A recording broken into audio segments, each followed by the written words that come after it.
We'll ask Coach Painter to make an opening statement and then go to questions for the student athletes. Coach? Well, obviously, we were able to get off to a pretty good start in the game. I thought the difference for us was our ability to make our threes and be able to defend them at the three-point line. And then the rebounding in the second half, we were up, I think, a couple of rebounds at half. Then we ended up being 8 for the game, so we got rebounded by 6. But we had a stretch there in the second half where we made a nice run, making some shots, kind of pushed the game out.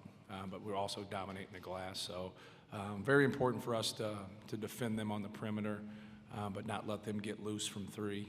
And I thought we did a pretty good job of that. Question for Rob, Anthony, and Ryan right here.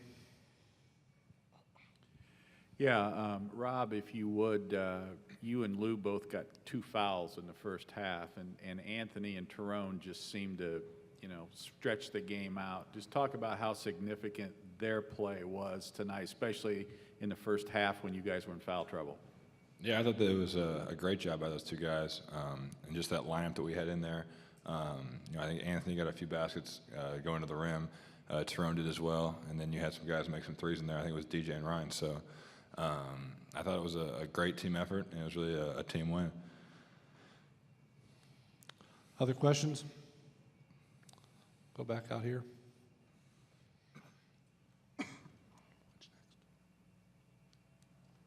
Robby, your team has been one of the hottest teams in the second half of the Big Ten Conference season. Can you just talk about how important it is to come into here, riding a momentum like that, and also to push that toward the NCAA tournament as well? Sure. Yeah, I think the last 5 or 6 games we've played extremely well. And I think that's what you always kind of strive for. You want to peak at the end of the season and get some momentum going to the NCAA tournament. So I think that we can certainly use this tournament as a springboard for the NCAAs. And tomorrow's a huge game for us. I think not only in terms of getting another opportunity to play a ranked team, but it's an opportunity to improve our seeding. We'll stay on this side right in front. This one's for Robby. In playing Ohio State tomorrow, just what's the biggest difference between Nebraska, between playing Ohio State? I mean, you guys were able to hit your threes, and you were able to get off to a great start against Ohio. So what's the extra mile you have to go to get that win this time? I think controlling the glass will be huge. I think when you have a guy like Jared Sullinger, you always have to keep a body on him. We're definitely going to have to do a very good job of boxing him out. And then just guarding all the other guys. I mean, it's pretty obvious. I think rebounding and defense are going to be huge. Go out to the back here. Anthony, can you just talk about your game today and your progression throughout the season? I mean, you've had some ups and downs, but do you feel like it's starting to click now? I just try to come in and be aggressive and, give us some energy, starting off with defense and rebounding. And if the offense comes, then I'm going to take advantage of it. So, I'm just really coming in trying to give my team a spark. Stay over here. Anthony, you led the team in scoring, but what were they doing or what were they not doing that allowed you to really get on a roll? Well, I think it was our ball movement and them staying so close to guys like Robby, Ryan, and DJ, and that was giving me the opportunity to drive the lane, and there was no help, and they're usually packing it in, so I was able to get some easy floaters and some layups. Back over to Jeff. Ryan, that in each game against Nebraska, you guys made 13 threes. You tied a tournament record, single-game record tonight. They were different, I guess, a little bit, but how much did it help that Tyrone and the guys were getting to the basket, Anthony, and that seemed to really open some wide-open looks on the perimeter? Yeah, that's huge for us. I think when Anthony and Tyrone and Lewis can get to the rim like that, it opens up just a ton of stuff for our offense. And especially when we move the ball early in the possession, and we can get open lanes to drive, and they do a great job of kicking it. And thankfully, and we were fortunate enough to get something to go down today. Go back out here. Robby, you had the opportunity to come back for this season, and obviously this is what you come back for, the chance to play in the postseason, chance to get to the NCAA. How important is it to you to make a good run here and then again in the tournament? Oh, it's very important. This is the end of my career, and the same can be said for Ryan and Lewis. So I think that we're all looking forward to making a nice little run here to cap off 4, or in my case 5, great years of playing at Purdue. Go over here to the left. Yeah, Robbie, that the last game at Ohio State was a 3-point difference. Obviously, you guys made a lot of threes in that game also, but you talked earlier about defense and rebounding. Is that, in your mind, is that what that last game came down to? Yeah, and I thought we did a pretty good job on the glass at Ohio State. It was just, they've got so many weapons that they can be hard to guard. When you have, Jared Sullinger, Aaron Kraft, William Buford, and the list goes on and on.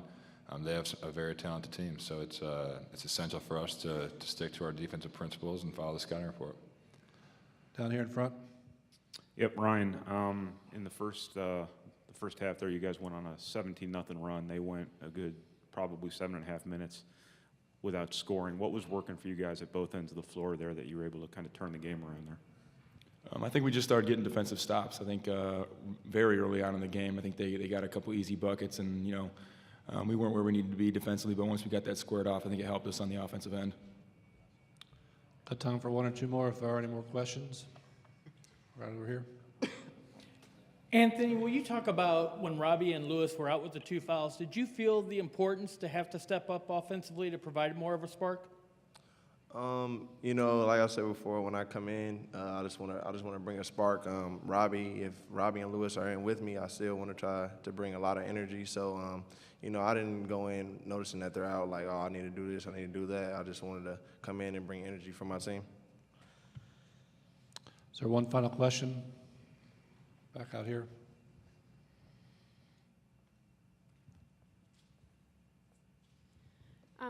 Rob, again, could you just talk about what going through the grueling schedule of the Big Ten does for a team heading into the tournament with all these different styles that are played?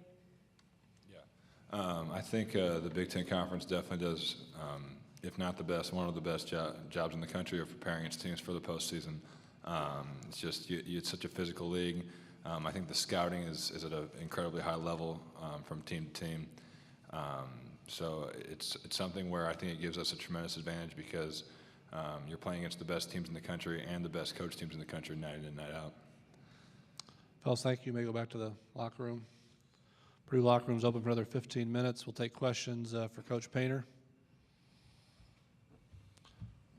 Way back in the back there.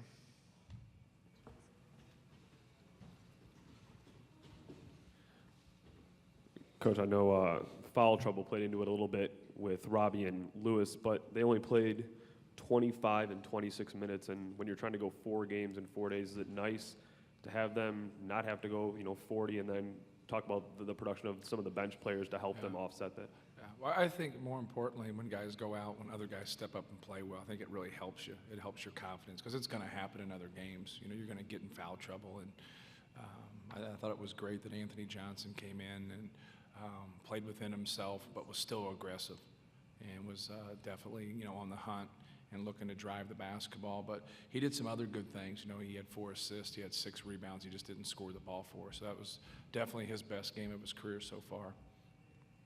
Down here, Brian. Matt, just the same question I asked Ryan. That first half run you guys made, I think you turned it over. It was, I think you went on a 17-0 run. Just, I guess, what was working at both ends of the floor for you there? Because you were scoring and they weren't. Well, we got a couple things in transition, but we also, I thought we did a good job of attacking them off the dribble and just kind of making the right decision.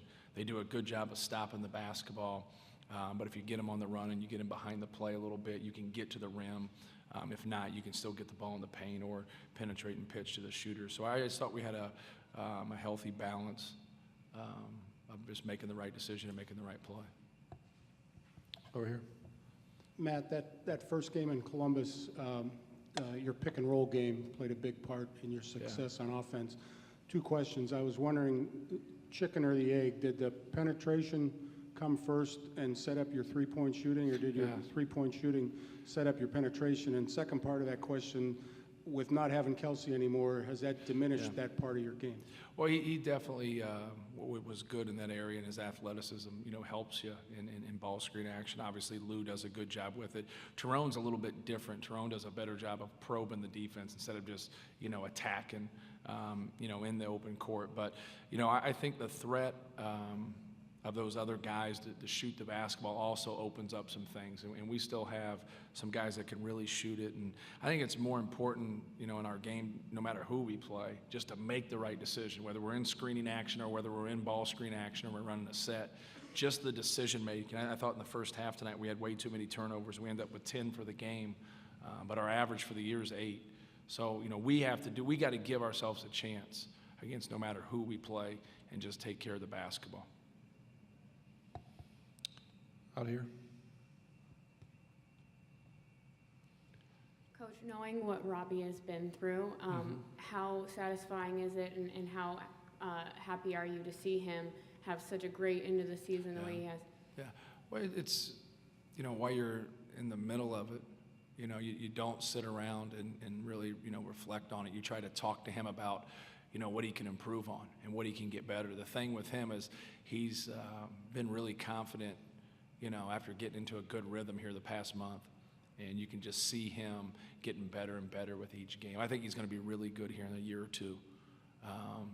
He gains more confidence. He gets more comfortable out on the court. But it's great for him. But, good things happen to good people. He never made an excuse. Even if he wouldn't have come back and play, he wouldn't have been one of those guys. It had been hard for him. But he's never made excuses. He's always, just kind of plugged and not said, why me, and just kept his head up and kept fighting. And when you do those things, it's going to work for you. Out here. Yeah. Matt, what are the biggest concerns about Ohio State for tomorrow? Just their personnel. When it gets down to it, William Buford was great in the game we've played. Obviously Jared Sullinger's one of the best players ever in the Big Ten.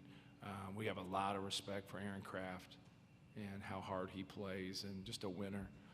Deshaun Thomas can, just score points in a bunch. You can play good defense on Deshaun Thomas. He's a shot maker. And he's really improved his game. And then you look at a guy like Linzel Smith, who didn't play at all last year, just a hungry player.